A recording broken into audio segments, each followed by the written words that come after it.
everyone. Welcome to Institute for Industrial Development. My name is Ayush Talwar. By profession, I'm a chartered accountant. And today we are going to have our session on skincare products. And for this, we have an expert with us, Mr. Achal Arya. Now, I just take this opportunity to welcome Mr. Arya on our platform so that we can proceed further on this topic. So please give a brief introduction about yourself and on this topic, skincare products. Hi everybody, मेरा नाम अचल है।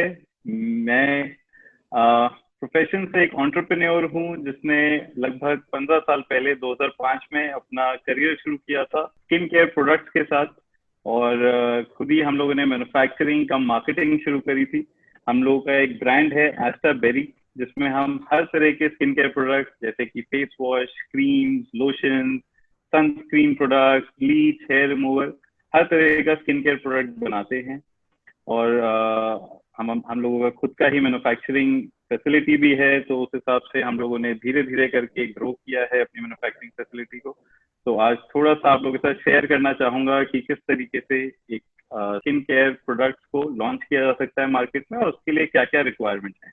Okay, तो skin care products के बारे में बात करें, थोड़ा ब्रीफ बताइए इसके बारे में और different types of skin care products जो कि यूज होते हैं by the both the genders, अगर मेल फीमेल की बात करें हम।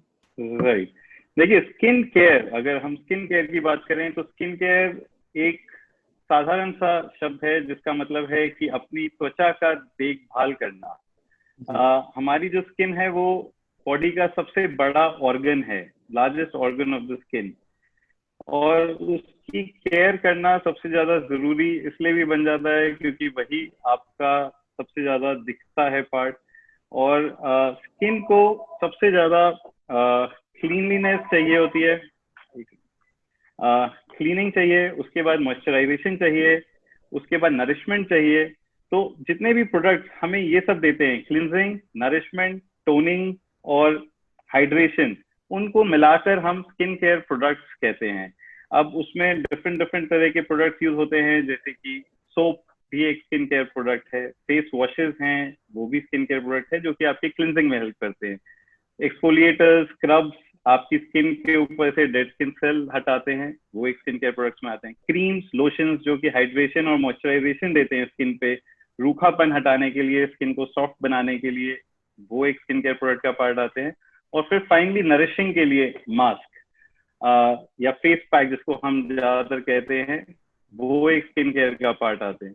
तो पुराने ही जमाने से, राजा महाराजाओं के जमाने से सब लोग स्किन का अपना देखभाल रखते हैं। पहले दूध यूज होता था या मिट्टी यूज होती थी स्किन को साफ रखने के लिए और स्किन के ऊपर ध्यान देने के लिए। आज हम लोग रेडी टू यूज प्रोडक्ट करते हैं यूज, जो कि अफोर्डेबल हैं और जिनके अंदर हम इन्हीं इंग्रेडिएंट्स को यूज करते हुए रेडी टू यूज, क्योंकि आज के समय में भाग दौड़ में लोग खुद बना नहीं पाते हैं प्रोडक्ट अपने घर में, और हम रेडी टू यूज अच्छे प्रोडक्ट प्रोवाइड करते हैं और उनको हम स्किन केयर प्रोडक्ट्स के नाम से करते हैं मार्केट में।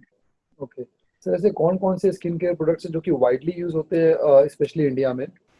सबसे ज्यादा यूज होते हैं फेस वॉशेस या सोप्स जिसको कह लीजिए क्लिनजिंग के लिए, और सेकंड नंबर पे आता है मॉइस्चराइजर्स या क्रीम्स जो कि स्किन की हाइड्रेशन और सॉफ्टनेस और सपलनेस को मेंटेन करने के लिए होते हैं। तो दो ही प्रोडक्ट मैक्सिमम यूज होते हैं हमारे इंडिया कल्चर में। मतलब सर फेस वॉश और अपना जो नॉर्मल सोप्स होते हैं वो ज्यादातर यूज होते हैं।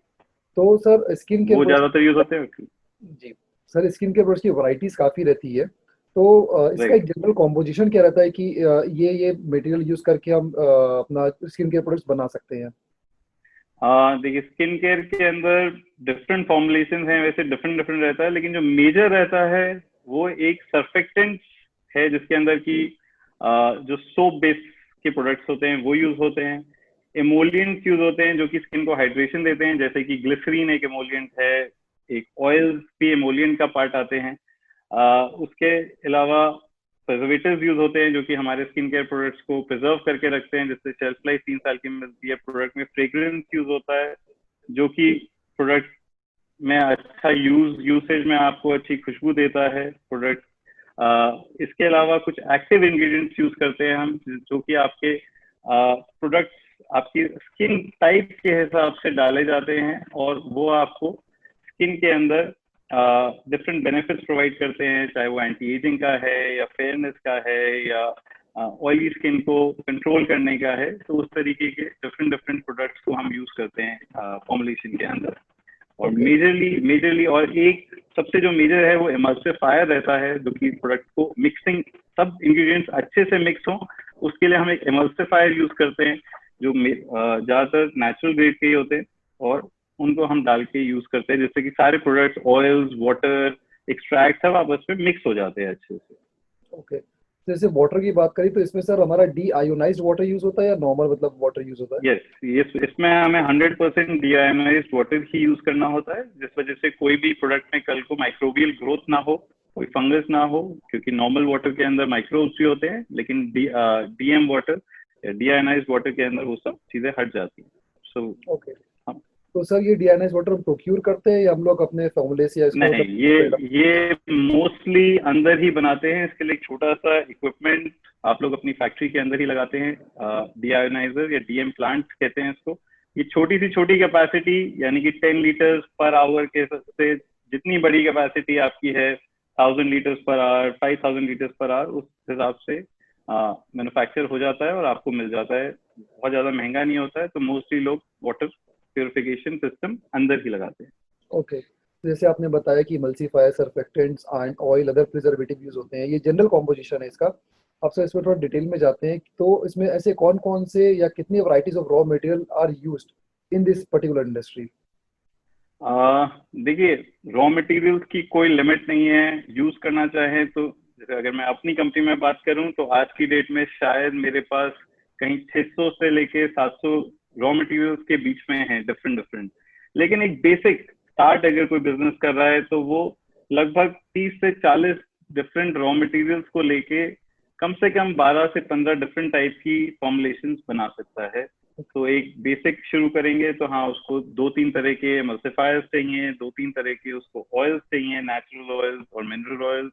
उसको एक तरह का प्रिजर्वेटिव से काम चल जाएगा, कुछ एक्सट्रैक्ट चाहिए हर्बल, कुछ इमोलियंट्स चाहिए, जैसे ग्लिसरीन ले लिया या कोई ले लिया। तो उस तरीके से हम कुछ गिने चुने प्रोडक्ट से भी डिफरेंट उनकी कॉम्पोजिशन करके डिफरेंट स्किन टाइप्स के लिए प्रोडक्ट क्रिएट कर सकते हैं। ओके सर, कॉम्पोजिशन में सबसे ज्यादा पार्ट किसका रहता है, इमल्सिफायर का, सरफेक्टेंट का या ऑयल्स का? देखिए, सबका अपना अपना इम्पोर्टेंस है। बिना एमल्सिफायर के चीजें आपस में मिक्स नहीं होंगी, बिना ऑयल के हाइड्रेशन या जो रिजल्ट है वो नहीं मिलेगा। जितने अच्छे ऑयल्स हैं उतना ही अच्छा स्किन के ऊपर टेक्सचर आएगा। अगर प्रिजर्वेटिव की बात करें तो वो भी अपने में सबसे इम्पोर्टेंट है। अगर वो नहीं डालेंगे तो प्रोडक्ट 3 महीने में या 6 महीने में खराब हो जाएगा। तो हर प्रोडक्ट की अपनी एक इम्पोर्टेंस है, हर चीज को डालना बहुत जरूरी है, वरना प्रोडक्ट प्रॉपर नहीं बनेगा। ओके सर, अब रॉ मटेरियल की बात कर रहे हैं तो हम लोग ऐसे मतलब पैन इंडिया बेसिस में ऐसे कौन कौन से रॉ मटेरियल सप्लायर है जहाँ से हम लोग अपना मटेरियल प्रोक्यूर कर सकते हैं, या ऐसी कौन सी सिटीज हैं, स्टेट्स हैं? मोस्टली सारे रॉ मटेरियल्स इंडिया में अवेलेबल हैं, चाहे वो डिस्ट्रीब्यूटर के थ्रू हों, चाहे वो इम्पोर्टर्स के थ्रू हों। कुछ अच्छे एक्सट्रैक्ट या active ingredients mostly European countries में मैन्युफैक्चर होते हैं, वो आपको इंडिया में थ्रू डिस्ट्रीब्यूटर्स मिल जाते हैं। मोस्टली डिस्ट्रीब्यूटर्स दिल्ली या बॉम्बे में हैं। अदरवाइज मोस्टली प्रोडक्ट्स की मैन्युफैक्चरिंग इस वक्त इंडिया के अंदर हो रही है, जिसमें बड़ी कंपनीज की बात करूं तो गोदरेज है, सविता है जो ऑयल बनाता है, गोदरेज है जो सारे हर तरह के एमल्सिफायर्स और एमोलियंट्स बनाते हैं। उसके अलावा प्रिजर्वेटिव्स के लिए भी इंडिया में ही सारी कंपनीज हैं। गुजरात केमिकल है जो कि प्रिजर्वेटिव्स बनाती हैं। तो सारे केमिकल्स आपको लगभग बॉम्बे, गुजरात और दिल्ली के बीच में सब अवेलेबल है। ओके, तो मतलब ये रॉ मटेरियल हम लोग इंडिया में अगर कोई बिजनेस स्टार्ट करे तो उसको अवेलेबिलिटी की कोई कमी नहीं होगी इसमें? राइट। ओके सर, जैसे कि हमारा जो टॉपिक है, जो प्रोडक्ट है हमारा स्किन केयर प्रोडक्ट्स है, राइट? इसमें सर क्वालिटी बहुत मैटर करती है, तो रॉ मटेरियल की क्वालिटी कैसे असेस करते हैं या क्या कंट्रोल लगाते हैं कि उनकी क्वालिटी हैम्पर ना हो, और कैसे स्टोर करते हैं उन रॉ मटेरियल? देखिए, सबसे पहले रॉ मटेरियल जितने भी इंडिया में आते हैं या बनते हैं वो इंडियन फार्माकोपिया के हिसाब से मैन्युफैक्चर होते हैं। और सेकेंडली मोस्टली रॉ मटेरियल्स के लिए BIS स्टैंडर्ड्स हैं। ब्यूरो ऑफ इंडियन स्टैंडर्ड्स ने, जैसे स्टेरिक एसिड एक मेजर प्रोडक्ट है, मिनरल ऑयल है, LLP है, इन सबके BIS ने भी स्टैंडर्ड्स निकाल रखे हैं। हम उन स्टैंडर्ड्स के बेसिस पे टेस्टिंग कर सकते हैं प्रोडक्ट्स की। कंपनीज भी मोस्टली जितनी अच्छी कंपनीज हैं वो प्रोडक्ट के साथ उसकी टेस्ट रिपोर्ट साथ में अटैच करती हैं बैच की। हम उन टेस्ट रिपोर्ट के बेसिस के ऊपर भी उस प्रोडक्ट को वेरीफाई कर सकते हैं BIS स्टैंडर्ड से मैच करके, अगर हमने इंटरनल एक लैब इनिशियली सेटअप नहीं भी करी है तो भी। उसके अलावा इंडियन फार्माकोपिया, जो कि basically drug and cosmetic department approve करता है, वहां से सारे प्रोडक्ट्स अप्रूव्ड होते हैं। उसमें हर प्रोडक्ट की टेस्टिंग प्रोसीजर सब कुछ दी गई है और उस हिसाब से अगर आपको टेस्ट करने हैं तो आप कर सकते हैं। ओके सर, अब रॉ मटेरियल से मूव करके हम नेक्स्ट क्वेश्चन की तरफ जाते हैं जो हमारा मशीन से रिलेटेड है। ऐसे सर कौन सी सेट ऑफ मशीन्स हैं जो कि इस बिजनेस में यूज होती हैं? अगर मैं बात करूं कि अगर स्मॉल स्केल बिजनेस की बात करूं, अगर आपकी बिजनेस की बात करूं तो भी, तो variety of machine that are देखिए कुछ 5-6 मशीन हैं जो सारी की सारी स्किन केयर प्रोडक्ट्स बनाने में यूज होती हैं। स्टार्टिंग फ्रॉम वेइंग बैलेंस आपको चाहिएगा, जिसमें आप सारे रॉ मटेरियल्स वेट करते हैं फॉर्मुलेशन के हिसाब से। आपको एक इमल्सिफायर चाहिए, एक इमल्सिफायर के नाम से मशीन आती है जो कि सब प्रोडक्ट्स को बहुत तेज स्पीड पे आपस में मिक्स करती है, रोटेशन होता है। उसके बाद आपको एक प्लांटरी मिक्सचर या एक मिक्सचर चाहिए जो कि धीरे धीरे प्रोडक्ट को कुछ घंटे तक मिक्स करता रहे। उसके अलावा आपको filling machine and packing machine चाहिए, क्योंकि आपको बल्क जब आपका रेडी हो जाएगा तो आपको उसको छोटे जार्स में फिल करना है, तो उसके लिए आपको फिलिंग मशीन चाहिए। अगर आप चाहें इनिशियली तो आप लेबलिंग मशीन भी खरीद सकते हैं, नहीं तो आप उसको मैनुअली भी लेबल कर सकते हैं। स्टार्टअप में या इनिशियल फेज में लोग, क्योंकि थोड़ी सी एक्सपेंसिव होती हैं लेबलिंग मशीन, तो लोग इनिशियली हाथ से ही लेबल लगाते हैं थ्रू लेबर प्रोसेस। उसके बाद फिर जब एक बार वॉल्यूम्स आने लगते हैं तो लोग लेबलिंग मशीन में भी जाते हैं। ओके सर, तो यही 5-6 मशीन लोग ले लेंगे तो सारा काम हो जाता है। सर कन्वेयर बेल्ट या कूलिंग टावर की रिक्वायरमेंट होती है? इनिशियली नहीं होती है, लेकिन हाँ टाइम के साथ जब आपके बैचेस बड़े होते हैं, क्योंकि आप जो बेसिक एक प्रोसेस है कोई भी स्किन केयर प्रोडक्ट बनाने का, वो आपको सारे प्रोडक्ट्स को हीट अप करना होता है लगभग 80 डिग्रीज पे। अगर आप एक कूलिंग टावर लगा लेंगे तो आप फिर वो हीटिंग के बाद आप जब मिक्स कर लेते हैं तो आपको उसको प्रोडक्ट को कूल भी करना है। अब कूल या तो आप नेचुरल कूलिंग से कर सकते हैं कि हाँ ठीक है 2 घंटे तक उसको मिक्स करते रहे और वो नेचुरली कूल हो गया, या फिर आपको अगर थोड़ा सा बैच को स्पीड अप करना है जैसे कि वो थोड़ा सा 2 घंटे की जगह वो 1.5 घंटे में या 1 घंटे में कूलिंग आ जाएगी। Okay, so moving to the next question. तो एज सच इनिशियली कोई इतनी रिक्वायरमेंट नहीं होती है, लेकिन जब आपके प्रोसेसेस थोड़े बड़े हो जाते हैं, बैच साइजेस बड़े हो जाते हैं, तब ये कूलिंग टावर की रिक्वायरमेंट आपको आ सकती है। सर प्रोसेस की तरफ बढ़ते हैं, तो मतलब स्टेप बाय स्टेप क्या प्रोसेस रहता है कि रॉ मटेरियल प्रोक्योरमेंट से लेकर एंड प्रोडक्ट तक बनाना? तो अगर आप स्टेप बाय स्टेप एक डिटेल प्रोसेस के बारे में बता दें।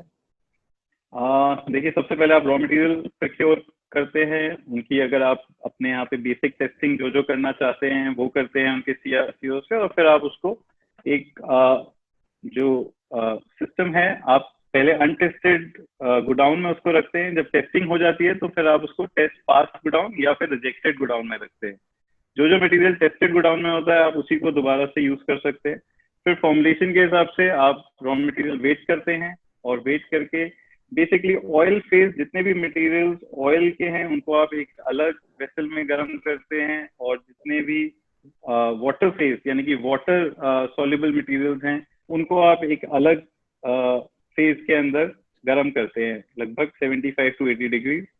फिर उन दोनों को मिक्स किया जाता है इमल्शन के, जो मैंने आपको इमल्सिफायर मशीन बताई थी उसके अंदर, हाई स्पीड के ऊपर रोटेशन के अंदर वो मिक्स होते हैं ताकि आपस में उन दोनों का बॉन्ड बन जाए। और फिर उसको धीरे धीरे मिक्सिंग करते हुए कूल करा जाता है, और फिर आपका बैच रेडी हो जाता है। जब बैच रेडी हो जाता है तो उसमें आप बेसिक अपनी टेस्टिंग दोबारा से करते हैं कि आपका प्रोडक्ट बिल्कुल ठीक बना है, उसकी कंसिस्टेंसी, स्टेबिलिटी। अगर आप माइक्रोबायोलॉजिकल टेस्टिंग भी उसकी कराते हैं, जनरली इनिशियली आप वो माइक्रोबायोलॉजिकल टेस्टिंग इन हाउस नहीं करते तो आप आउटसाइड लैब से करा सकते हैं, जिसमें कोई भी बैक्टीरियल या फंगल कोई भी कंटेमिनेशन तो नहीं है प्रोडक्ट में, वो चेक हो जाती है ताकि आपका प्रोडक्ट मार्केट में जाने के बाद कंप्लेन ना आए। और जब वो सब चीजें क्लियर हो जाती हैं तो आप उसको फिलिंग के लिए भेज देते हैं, प्रोडक्ट फिल होता है जार्स में, लेबलिंग होती है और फाइनली पैक होके ship, it's ready to ship. Okay sir, आपने मतलब डिटेल प्रोसेस बताया। अब सर इस प्रोसेस में कुछ ऐसा पोर्शन होता है जो वेस्टेज होता होगा, या कुछ ऐसा जो हाँ पता होगा इसमें, तो उसका क्या ट्रीटमेंट करते हैं हम लोग?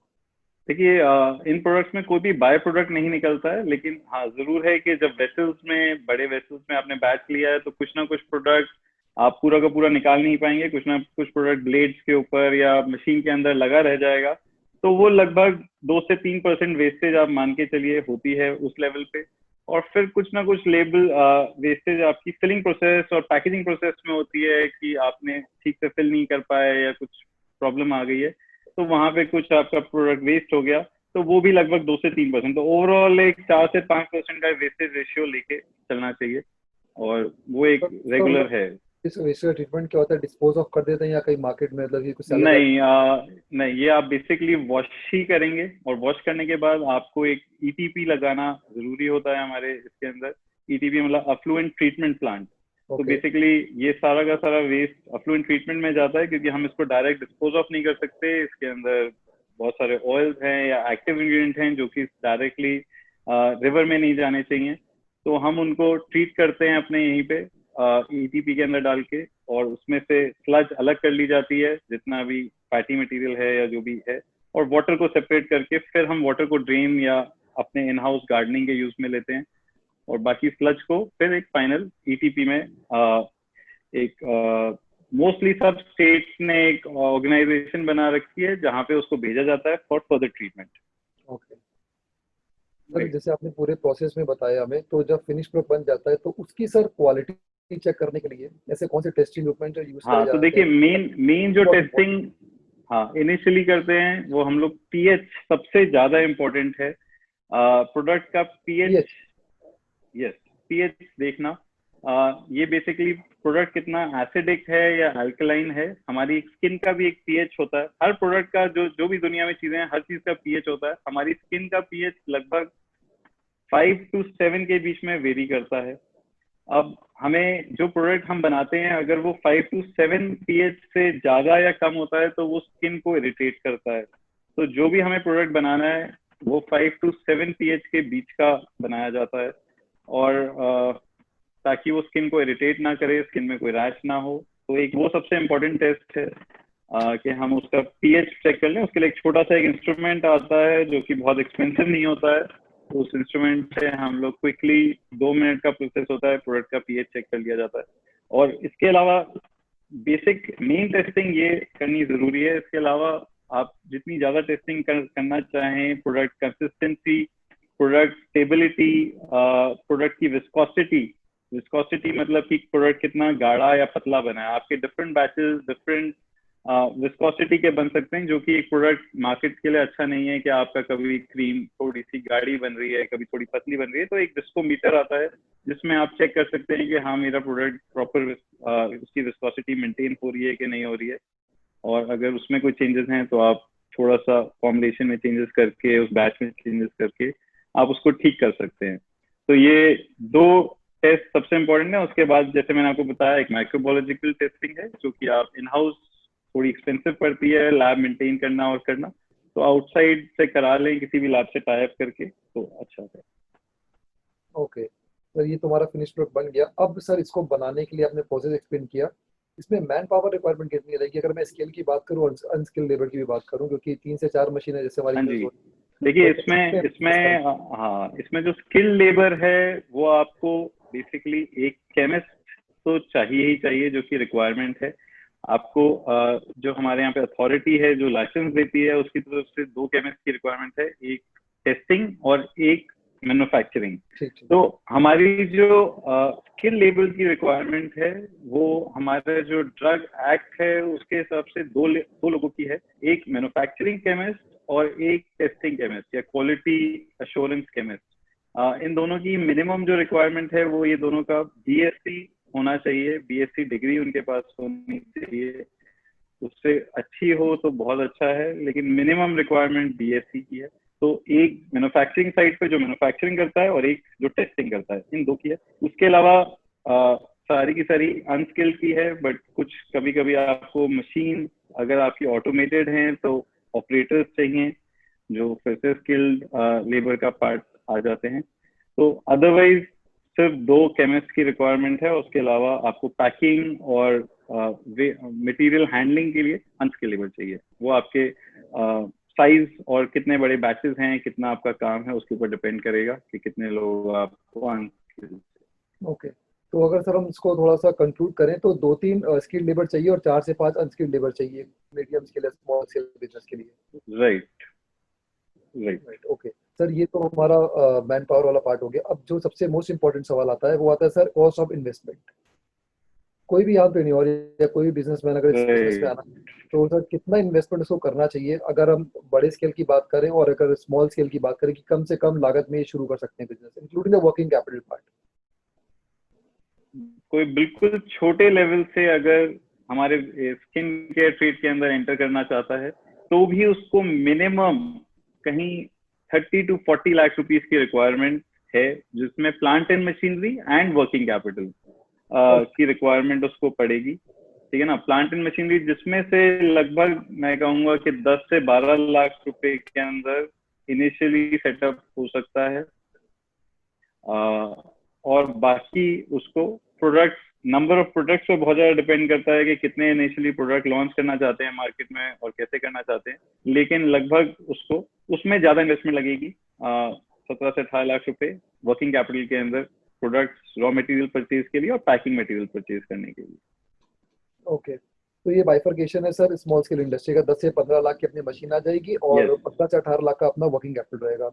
अगर सर लार्ज यस। स्केल के बारे में बात करें तो कितनी इन्वेस्टमेंट चाहिए होगी? देखिए लार्ज स्केल पूरी की कोई टावर। लिमिट नहीं है। हाँ, लेकिन अगर अच्छे से कोई फैक्ट्री लगाए तो भी मिनिमम साइट पे कहीं जाके 5 से 6 करोड़ रुपए की इन्वेस्टमेंट प्लांट एंड मशीनरी और 5 से 6 करोड़ रुपए की वर्किंग कैपिटल के अंदर इन्वेस्टमेंट उसकी रिक्वायर्ड रहेगी। ओके ओके सर, ये इन्वेस्टमेंट की बात हो गई। अब बात करते हैं सर एरिया की। कितना, अगर स्मॉल स्केल बिजनेस है हमारा, 10 से 15 लाख की मशीन है, कम मैन पावर है, तो कितना एरिया रिक्वायर होगा उसके लिए? हम्म। देखिए हमारा जो ड्रग एंड कॉस्मेटिक एक्ट है वो भी डिफरेंट डिफरेंट कॉस्मेटिक प्रोडक्ट्स के लिए एरिया डिफाइन करता है। तो जहां तक मैं श्योर नहीं हूँ, लेकिन ऑइंटमेंट सेक्शन जिसमें मोस्टली स्किन केयर प्रोडक्ट्स हो जाते हैं उसके लिए ड्रग एंड कॉस्मेटिक एक्ट की आई थिंक 120 स्क्वायर फीट की रिक्वायरमेंट है। तो बहुत छोटी सी एक रिक्वायरमेंट है कि इतना एरिया भी आपके पास होगा तो आप प्रोडक्शन शुरू कर सकते हैं। बट मेरे हिसाब से फिर भी एक छोटे स्मॉल स्केल पे भी आपको कम से कम 800 to 1000 स्क्वायर फीट एरिया हो तो आप ढंग से सब कुछ कर सकते हैं मैन्युफैक्चरिंग। तो 1000 स्क्वायर फीट मान के चलिए। अच्छा, मतलब अगर शुरुआती तौर पे बात करें तो सर 1000 स्क्वायर फीट में अपना ये सेटअप हो सकता है पूरा? यस, बड़े आराम से। ओके सर, आपने इस मतलब एरिया के बारे में बताया। अब सर सबसे इम्पोर्टेंट चीज़ ये भी है कि इसमें लाइसेंस और रजिस्ट्रेशन जो होते हैं वो भी बहुत राइट मेजर रोल प्ले करते हैं। तो जीएसटी के राइट। अलावा उद्योग आधार या ट्रेडमार्क के अलावा ऐसे कौन से और इम्पोर्टेंट लाइसेंस है, आप बता सकते हैं इसके लिए? देखिए इसमें सबसे important drug and cosmetic act के हिसाब से आपको एक ड्रग अथॉरिटी से लेटर लेना होता है, जो कि हर स्टेट की एक ड्रग अथॉरिटी होती है। हरियाणा में बोलें तो हरियाणा में एक FDA food and drug authority के नाम से डिपार्टमेंट है, जहाँ से आपको इनिशियली एक लाइसेंस लेना होता है, जो कि आपको एक ओवरऑल आपकी फैक्ट्री का लाइसेंस मिलता है मैन्युफैक्चरिंग करने के लिए। उसका एक नंबर आपको अलॉट हो जाता है। इंस्पेक्शन के बाद उनकी डिपार्टमेंट से लोग आते हैं जो देखते हैं कि आपने सारी की सारी जो रिक्वायरमेंट्स हैं वो पूरी करी हैं कि नहीं करी हैं, और उसके बाद आपको एक लाइसेंस आता है। उसके बाद आप जितने भी प्रोडक्ट बनाते हैं या जितनी भी फॉर्मुलेशन हम कह लें, उनका भी आपको उसी डिपार्टमेंट से लाइसेंस लेना होता है। तो हर प्रोडक्ट को आपको वहाँ अप्लाई करना है, वो उसकी फॉर्मुलेशन चेक करते हैं, वो हर रॉ मटेरियल देखते हैं कि इंडियन फार्माकोपिया के हिसाब से वो पास है कि नहीं है, और उसके हिसाब से आपको अप्रूवल देते हैं। कुछ हमारे जो प्रोडक्ट्स हैं, और अगर हम फार्मा प्रोडक्ट्स बोलें जो कि स्किन केयर के लिए बनाए जाते हैं, उसमें भी बहुत एक थिन लाइन रह जाती है। तो वो भी वही लोग चेक करते हैं कि कोई आपने कोई ऐसा इंग्रेडिएंट तो नहीं डाल दिया है या कोई ऐसा एक्टिव इंग्रेडिएंट तो नहीं डाल दिया है जो कि फार्मा में अप्रूव्ड है और कॉस्मेटिक्स के लिए अप्रूव नहीं है। तो वो भी वही चेक करके आपको बताते हैं कि नहीं, इस प्रोडक्ट का लाइसेंस आपको नहीं मिल सकता है, ये फार्मा इंडस्ट्री का प्रोडक्ट है। तो एक मेजर जो अथॉरिटी है कॉस्मेटिक्स की, वो हमारा ड्रग डिपार्टमेंट ही है, जो कि कॉमन है फार्मा, फूड और कॉस्मेटिक्स का। तो उनसे एक लेना होता है। बाकी सारे के सारे अप्रूवल्स हर इंडस्ट्री के सेम हैं कि आपको फैक्ट्री लाइसेंस लेना है, आपको PFESI रजिस्ट्रेशन कराना है, आपको पोल्यूशन बोर्ड से अप्रूवल लेना है, वो सब कॉमन है। हाँ, हमारी इंडस्ट्री पोल्यूशन में भी ऑरेंज कैटेगरी के अंदर आती है, जो कि मिडिल कैटेगरी है। तो हमें पोल्यूशन बोर्ड से प्रॉपर अप्रूवल लेना होता है जहाँ भी फैक्ट्री हो। हमें उसके लिए जैसे मैंने पहले बताया, हमें एक ETP सेटअप करना होता है, अफ्लुएंट ट्रीटमेंट प्लांट। जो भी हमारा वेस्ट निकल रहा है वो ट्रीट होके फिर ड्रेन हो या इंटरनली यूसेज हो। और अगर हमने कोई जनरेटर लगाया है या हमने कोई बॉयलर लगाया है चीजों को गर्म करने के लिए, तो उसका भी कोई पोल्यूशन है, कोई उसमें हम फ्यूल बर्न कर रहे हैं, तो उसका भी वो लोग एयर पोल्यूशन का आपको अप्रूवल देते हैं। क्या आपने वो भी प्रॉपरली है, ट्रीटेड है, किस तरीके का पोल्यूशन हम कर रहे हैं, हमने चिमनी प्रॉपर हाइट की लगी है। ओके सर, जैसे कि हमारे प्रोडक्ट्स डिफरेंट वैरायटीज के होते हैं। अगर हम बात करें तो जेल भी होता है इसमें हमारा, अगर फेस वॉश की बात करें जेल या लिक्विड फॉर्म में भी होता है। तो सर कौन सा पैकिंग मटेरियल यूज होता है अपने फिनिश गुड को पैक करने के लिए और आगे सेल आउट करने के लिए? मेजरली 3 कैटेगरीज ही हैं। या तो जार्स, जिसमें क्रीम्स मोस्टली आती हैं, चाहे वो एंटी एजिंग क्रीम है या कोल्ड क्रीम है, वो सब जार्स में जाती हैं। उसके अलावा ट्यूब्स में आजकल बहुत ज्यादा पैकेजिंग चल रही है, तो ट्यूब में फेस वॉशेस और सनस्क्रीन, ये सब प्रोडक्ट आप मार्केट में देखेंगे तो ट्यूब में ही अवेलेबल होते हैं। इसके अलावा बॉटल्स हैं जिसमें आप लिक्विड्स पैक करते हैं, चाहे वो हेयर ऑयल है, चाहे टोनर्स हैं, तो ये सब आप बॉटल्स में देते हैं। तो 3 तरह की मेजर पैकेजिंग है। कुछ पाउचेस में भी पैक कर रहे हैं आजकल लोग, डिस्पोजेबल या वन टाइम यूज पाउचेस के अंदर प्रोडक्ट्स आते हैं। तो 4 तरह की मान लीजिए main packaging. Okay okay sir, जैसे कि हम लोग जब स्किन केयर प्रोडक्ट्स लेते हैं तो उसमें लिखा होता है कि बेस्ट बिफोर 3 मंथ्स या बेस्ट बिफोर 12 मंथ्स। तो सर शेल्फ लाइफ कैसे डिसाइड करते हैं इसकी, और मतलब डिफरेंट वैरायटीज की डिफरेंट प्रोडक्ट्स की कैसी कैसी शेल्फ लाइफ होती है, कॉमन अगर बात करें? यस, आई थिंक जो मैक्सिमम शेल्फ लाइफ प्रिंट करने की परमिशन है वो 3 साल की है गवर्नमेंट की तरफ से, लेकिन कुछ प्रोडक्ट की उससे भी कम होती है। तो हर प्रोडक्ट की स्टेबिलिटी टेस्टिंग होती है और माइक्रोबायोलॉजिकल टेस्टिंग होती है। इन 2 से हमें निकलता है कि प्रोडक्ट कितने समय तक स्टेबल रहेगा और कितने टाइम तक उसमें कोई माइक्रोबायोलॉजिकल ग्रोथ नहीं होगी, कोई फंगस या बैक्टीरिया से ग्रोथ नहीं होगी। ये दोनों ही चीजें इन 2 टेस्ट के बाद हमें निकल जाती हैं। तो स्टेबिलिटी टेस्ट भी प्रॉपर कराने में लगभग 6 महीने लग जाते हैं। तो जब भी आप किसी भी नए प्रोडक्ट की फॉर्मुलेशन करते हैं, जब उसकी आप रिसर्च करते हैं, तब उसके बाद आप उसको एक भेज देते हैं उससे सैंपल को स्टेबिलिटी टेस्टिंग में और माइक्रोबायोलॉजिकल टेस्टिंग में। इन दोनों से आपको पता चल जाता है कि अच्छा ये प्रोडक्ट मेरा 6 महीने रहेगा या डेट डालते हैं। ओके सर, सो मैक्सिमम जो अलाउड है वो 3 साल है, 3 साल के लिए है, 3 इयर्स है। हाँ जी। ओके ओके सर, जो सबसे इम्पोर्टेंट या सबसे पहला सवाल दिमाग में आता है किसी भी एंटरप्रेन्योर के, कि अब ये बिजनेस करने जाए तो प्रॉफिटेबिलिटी क्या रहेगी? तो जैसे आपने बताया कि स्मॉल स्केल हमारा 10 से 15 लाख में स्टार्ट हो सकता है, मैक्सिमम आप 4-5-6 करोड़ पे जा सकते हैं। तो प्रॉफिट मार्जिन क्या रहता है इस बिजनेस में? देखिए, जो एवरेज इंडस्ट्री स्टैंडर्ड है वो लगभग जो आपका EBIT का बोलूंगा बिफोर इंटरेस्ट एंड टैक्स है, वो लगभग 18 to 20% वेरी करता है डिफरेंट कंपनीज का। तो एक टारगेट प्रॉफिट तो 18 to 20% रहता है। लेकिन इनिशियली अगर कोई नए बिजनेस में जा रहा है तो मैं उसको ये रिकमेंड करूंगा कि प्रॉफिट ना देखते हुए सबसे पहले सेल डेवलप करने की कोशिश करे, चाहे प्रॉफिट कम भी हो, और धीरे धीरे, लेकिन ये टारगेट प्रॉफिट रहेगा क्योंकि इंडस्ट्री स्टैंडर्ड लगभग 18 to 20% का है। ओके, तो 18 से 20 की प्रॉफिटेबिलिटी है इसमें हमारे इस बिजनेस में। राइट। ओके ओके सर, इस बिजनेस का अगर ग्रोथ की बात करें तो क्या एक्सपोर्ट पोटेंशियल है इसके, इस बिजनेस में आगे चल के काफी? यस, एक्सपोर्ट बहुत अच्छा होता है इंडिया के साथ, और फिलहाल अभी चाइना के साथ डिस्प्यूट्स के बाद काफी कंट्रीज इंडिया की तरफ देख रही हैं अपने प्रोडक्ट्स को मैन्युफैक्चर कराने के लिए।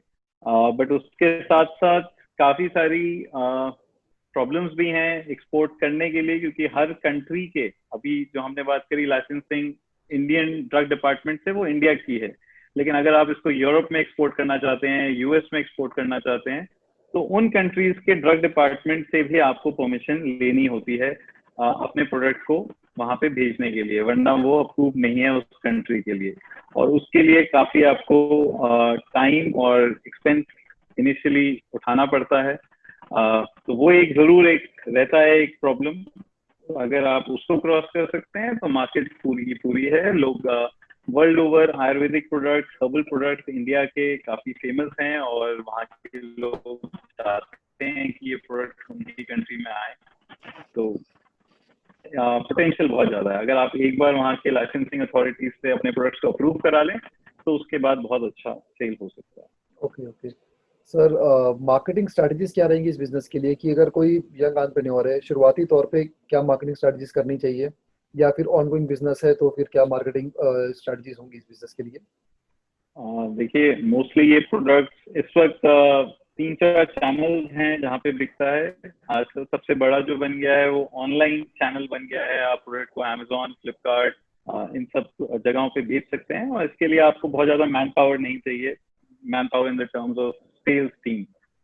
अदरवाइज अगर आप ऑफलाइन सेल्स में जाना चाहते हैं जहाँ पे आप प्रॉपर मार्केट में अपना हर रिटेल काउंटर पे प्रोडक्ट अवेलेबल कराना चाहें तो वो एक अच्छी फील्ड है, लेकिन वहाँ पे आपको काफी एक्सपेंसेस इनिशियली खर्च करने पड़ते हैं। आपको एक सेल्स टीम रखनी पड़ती है जो हर काउंटर पे जाए और आपके प्रोडक्ट को बताए और वहां से ऑर्डर कलेक्ट करे। तो दो मेजर मेजर चैनल्स हैं, लेकिन ऑफलाइन के अंदर फिर मॉडर्न ट्रेड है जहाँ पे आपकी रिटेल चेन्स हैं। अगर आप रिटेल चेन्स जैसे कि बिग बाजार या वॉलमार्ट या इजी डे इन सब चेन्स में घुस सकें तो आप इन प्रोडक्ट को वहां पे भी प्लेस करा सकते हैं। नहीं तो रेगुलर जो मॉम एंड पॉप शॉप्स जिनको हम बोलते हैं, जो हर कोने में, हर स्ट्रीट पे खुली हुई हैं, वहां पे आप अपने प्रोडक्ट को रखवा सकते हैं।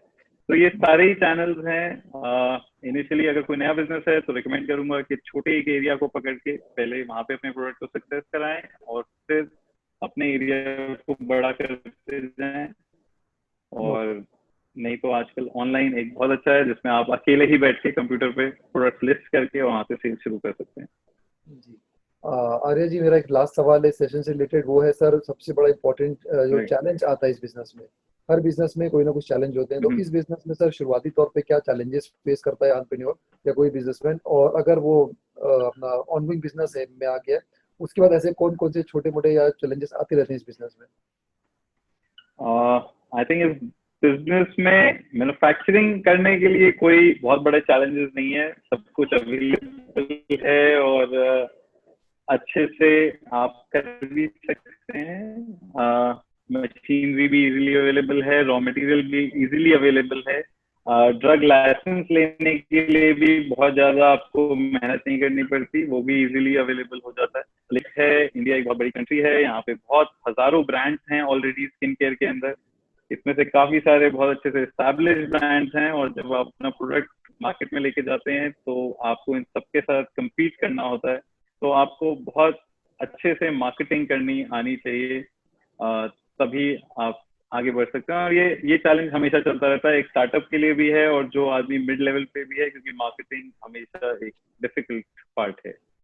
ओके ओके, थैंक यू आर्य जी, आपने बहुत अच्छे से हमारे सारे क्वेश्चंस का आंसर दिया। आई होप कि स्किन केयर प्रोडक्ट्स में जितने भी एस्पेक्ट्स हमने कवर करे हैं, मशीन से लेकर raw material, the process, the wastage part, man power कौन सी कितनी रिक्वायरमेंट है, लाइसेंस कौन कौन से रिक्वायरमेंट है, शेल्फ लाइफ क्या है, आप पैकिंग मटेरियल कौन सा यूज कर सकते हो, investment and profitability most important कि 18 से 20% का प्रॉफिट है इसमें।